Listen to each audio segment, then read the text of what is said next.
আসসালামু আলাইকুম ভিউয়ার্স। সরকারি চাকরির 10 থেকে 12তম গ্রেডের নিয়োগ অপেক্ষমান তালিকা রাখা বাধ্যতামূলক পরিপত্র প্রকাশ করা হয়েছে।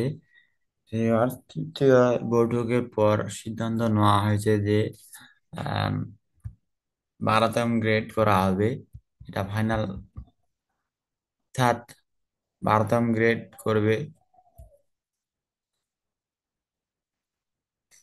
আপনারা যারা এখনো ভিডিও সার্কুলারটি চ্যানেল সাবস্ক্রাইব করেন অবশ্যই করবেন। প্রথম গ্রেড 95,000 টাকা হবে। দ্বিতীয় গ্রেড হবে 85,000, তৃতীয় গ্রেড হবে 77,000, চতুর্থ গ্রেড হবে 70,000, পঞ্চম গ্রেড হবে 63,500, ষষ্ঠ গ্রেড হচ্ছে 57,000, সপ্তম গ্রেড হচ্ছে 50,500, অষ্টম গ্রেড হচ্ছে অষ্টম নবম 45,000, নবম গ্রেড হচ্ছে দশম, 11তম গ্রেড 39,000, আর দশম গ্রেড হচ্ছে 11, 12, 13, 14তম হচ্ছে 34,000। 34,000 এরপরে যদি উম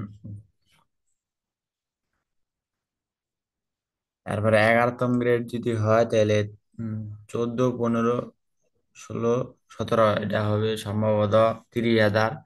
আর 12তম গ্রেড যদি হয় তাহলে হবে 18, 19, 20। 12তম গ্রেড হলে হবে 26,000। আর যদি 12তম গ্রেড করা হয় তাহলে সর্বনিম্ন বেতন হবে সর্বনিম্ন বেতন 30,000 রাখার দাবি করা হয়েছে বর্তমান বাজার ও প্রেক্ষাপটের উপর ভিত্তি করে। সরকারি চাকরি নিয়োগ প্রক্রিয়া সহজ করতে 10 থেকে 12তম গ্রেডের নিয়োগে অপেক্ষমান তালিকা রাখা বাধ্যতামূলক করে পরিপত্র জারি করেছে জনপ্রশাসন মন্ত্রণালয়।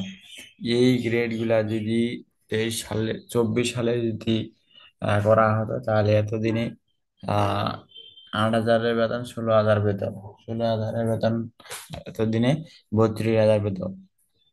বর্তমান বাজার পরিস্থিতি অপেক্ষমান আহ উপর ভিত্তি করে এই গ্রেডগুলো নির্ধারণ করা হয়েছে।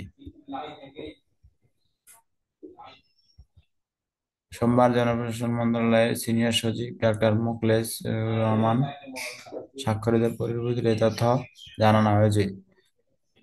পরিপত্র অনুযায়ী প্রতিটি পদের বিপরীতে দুজন প্রার্থীকে অপেক্ষমান রাখা হবে। মূল তালিকা থেকে কেউ চাকরিতে যোগ না দিলে বা যোগ দেওয়ার পর কেউ চাকরি ছাড়লে অপেক্ষমান তালিকা থেকে নিয়োগ দেওয়া হবে। এই তালিকার মেয়াদ থাকবে 1 বছর। এর আগে সরকারি চাকরির 13 থেকে 20তম গ্রেডের নিয়োগে অপেক্ষমান তালিকা সংশোধনের নিয়ম রেখে 2023 সালে 17 এপ্রিল পরিপত্র জারি করে জনপ্রশাসন মন্ত্রণালয়।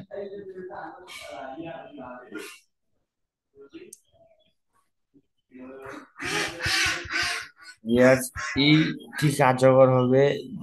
2026 সালে জানুয়ারি মাস থেকে পে স্কেল কার্যকর হবে, তবে আপনারা দ্রুত বেগবান আন্দোলন করেন যা এই সরকারের আমলে এই পে স্কেল কার্যকর করলে আরো বেশি ভালো হবে। এই ছিল আজকের এই ভিডিও। জানা